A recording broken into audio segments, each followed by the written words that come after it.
So how has the feedback from Sony users improved the functionality in Sony's newer models? Well, we've definitely been listening to what customers have been asking for, and we've definitely been quicker at making changes to the lineup. I mean, as you can see, last year we introduced the A9, we introduced the A7R Mark III, and the A7 Mark III just this year. A lot of model numbers, which I mean is good that we're changing things up so quick. We don't want every customer to have to fit into the same mold. You know, the A9 was designed for sports, for journalism, for high-speed shooting. We designed the new A7 Mark III, kind of little something for everybody, but high performance in a, yes, right there, in kind of a basic package. We have the high resolution A7R Mark III for those customers that do maybe more portraits or nature and they want that higher resolution. So we're not just adding incremental features like megapixel or Wi-Fi, we're really changing the game as far as what we add, and that's I think what customers are starting to expect from us and want from us with each new generation. And how's the feedback in terms of receiving from the A9 and the A7R Mark III? I think the biggest feedback we received from the A9 and the A7R Mark III was that customers wanted better battery life. I mean, you know, mirrorless has always been known for having a shorter battery life, but the trade-off there is you had so many more features than you could get on a traditional DSLR. But now with improving this battery life and more of our cameras doing silent shooting, where you're actually not mechanically moving a mirror or a shutter, you can get upwards of 2,000 shots, no problem. So I think that was probably the biggest thing for a lot of people, at least outwardly visible on a lot of our newer cameras. But you know, the dual USBs, the dual card slots, you know, things like that are other like, oh, that's really nice to have on there. Yeah. So what are your personal favorite features in the newer models?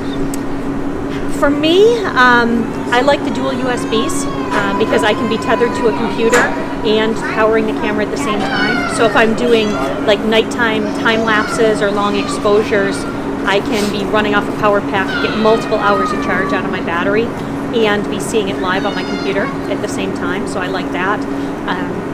Dual card slots, another nice one that lets you separate your video and your stills if you want, or your RAWs and your JPEGs, or however you want to break it up, you can do that. But I mean, just as far as changing from model to model, our autofocus systems are actually mind-blowing on these cameras. Just how fast, how responsive they are. That we incorporate the eye autofocus in more of our cameras now, so that it not only tracks on your subject, but it tracks on their eye. So it's much more expressive photography because the eye is always tack sharp and in focus. So I think those, if I had to pick three, I don't know if those would always be my top three, but those are the three that I've noticed the biggest change in my photography. Okay. My next question is, and I am a GH5 user. I can tell. Panasonic. Yes. And that's mostly just because I needed to learn a new system heading into wedding season and stuff like that. Mm-hmm. But as a GH5 user, I guess my question for you is, and I know the S3 hasn't been announced yet, but the you're trying to get something out of me, but I know, like I said, I know nothing about any of the new cameras. I can tell you about the newest. Yes, exactly. Well, no, I just meant like as far as they're very strong photography tools, right? Yes. How do they fare? How do you think they fare in terms of video? The R3 and the R3, or the A7R3 and the A7 III. Yes.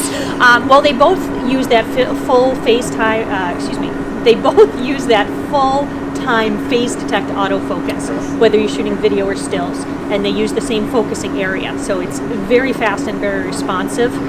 You don't get any change when you're switching over from stills to video as far as your video speed and responsiveness. I mean, obviously these are a full-frame sensor, so the low light performance is great on these because it's a larger sensor, larger pixels. You know, there's no pixel binning, there's no line skipping, so we're not compressing the data before we process it. So you're getting the full readout off the sensor. You know, clean HDMI out is another benefit in our cameras. The dual card slots, like I said, so you can do a dual recording.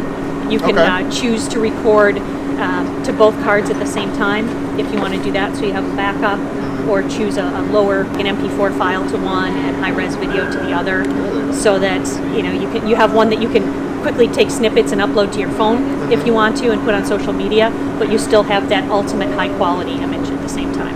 Okay. And do you know if there's any upscale as far as going to an external monitor? Can you do, like, I know the GH5 can do 10-bit, 4K 60, but it can only do that externally. You can't do that inside of the body. Yeah, it depends on what your external recorder supports, but we can do up conversion. Oh, okay, very cool, very cool. Oh, very nice. So do you feel that you guys have made any compromises in your newer camera as far as quality as opposed to the older ones? Like, because a lot of your things are quality of life, right? Battery life, more autofocus going, stuff like that. Have you guys had to cut back on anything? I did see that the SD card slot, only one of them is UHS 2? Correct, and it's the same as on the R3 as well. Okay. A7R Mark III is also only one UHS 2 card slot as well. I mean, I think if there's anything we cut back on the A7 Mark III, it's price. And I don't think anybody's disappointed in that. You know, the fact that, you know, the feature set is very impressive, and, you know, I learned about it a couple minutes before we announced it, and then when they said the price, there was literally an audible gasp in the room of all these jaded journalists that were there writing for whatever, you know, websites they do, and they're like, are you serious? And they're like, well, there must be, you know, you must have to pay extra for the battery and like this and that. It's like, no, $2,000 out the door. So, I mean, really, we're using the best of our components, but because we're borrowing some of them from other cameras, which already have cutting edge features, we're not really adding to the price on this. We're just bringing up, you know, a more affordable version. Which is good. Yeah, it doesn't have the same 20 frames per second that the A9 does, but once again, not everybody needs that. You know, so it's missing some of the features of the higher end models, like 42 megapixel on the A7R Mark III. But once again, does everybody need 42 megapixel? You know, and to get in at that price point of $2,000 for our newest camera, which is well below what our competitors are offering in that area, is extremely impressive. And some of the people might even be upset shooting at 42 megs. Those are some big files. And if you're trying to like really edit them and stuff like that, I mean, it'll bring your computer. If you don't have the right software, it'll really. Oh yeah, it'll bring you to a crashing halt. Yeah. Yes, exactly. Okay. If you had one lens and one camera body, what would they be? If anything. Right now, since we're talking interchangeable lens, for what I do, the A7R Mark III and the 24-70 G Master. Did you bring that today? I I did. didn't get a chance to play Yeah, with 24-70 G Master, 24-70 focal length has always been my favorite. I used to use it on the A-mount camera. The A-mount cameras, I used the Zeiss version, and it was like just always an incredibly sharp lens. This G Master lens takes it to a whole other level. It's absolutely stunning and mind-blowing. They're a lot more refined and polished as far as focus and yeah, the G Master are designed, we'd like to say, for tomorrow's cameras today. They're designed to work fine on today's cameras, but they're also designed for higher resolution sensors yet to come. So it's beautifully sharp, it's beautifully bright, it's incredibly amazing. And then as far as what I shoot, I do a lot of nature and outdoor photography. I also do a lot of macro and black and white. And I like the resolution that the A7R Mark III puts out for those particular features. I don't do a lot of sports photography. I don't do a lot of like action type stuff. So for me, resolution is really what sets it apart. Cool. And it's funny that you mentioned that. We were talking about that when you were doing your presentation. I didn't say anything, but I read an article like 3-4 days ago that talked about how newer lenses are sharper than $50,000 older lenses. Yes. And the fact, and that, I mean, I don't think a lot of people know that, especially for video and stuff like that. So when you mentioned it, I'm like, oh wow. Yeah, pricier should always be better, not necessarily. Yeah, it's astonishing that you guys, Sony G Master lenses, build lenses specifically against that issue. Yeah, so that's pretty cool. And I would say if we're not talking interchangeable lens, if I could only take one camera, RX10 Mark IV. 24 to 600 millimeter equivalent, 1-inch image sensor, phase detect autofocus like you have on our mirrorless cameras. If I do sports, it's surf photography, that sort of thing. The 600 millimeter is incredible. Yeah, I don't want to take too much of your time, but I shot with that about a month ago for a wedding.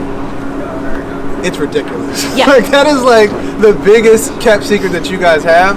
I don't think too many people know about that camera. It is absolutely amazing. The video quality is stunning. It's got professional video features on it. Autofocus. Yeah, It's the incredible. autofocus. Yeah. Plus, you know, a 600 millimeter zoom that you can hold in one hand. Yeah. So yeah, That's insane. those are my, I guess, my 3 go-to products. Okay. You know, camera's no good without a lens. So A7R Mark III and the 24-70, but RX10 Mark IV, phenomenal. Yeah. Yeah, like you said, best kept secret out there. Yeah, it really is. Hopefully, it's not a secret anymore.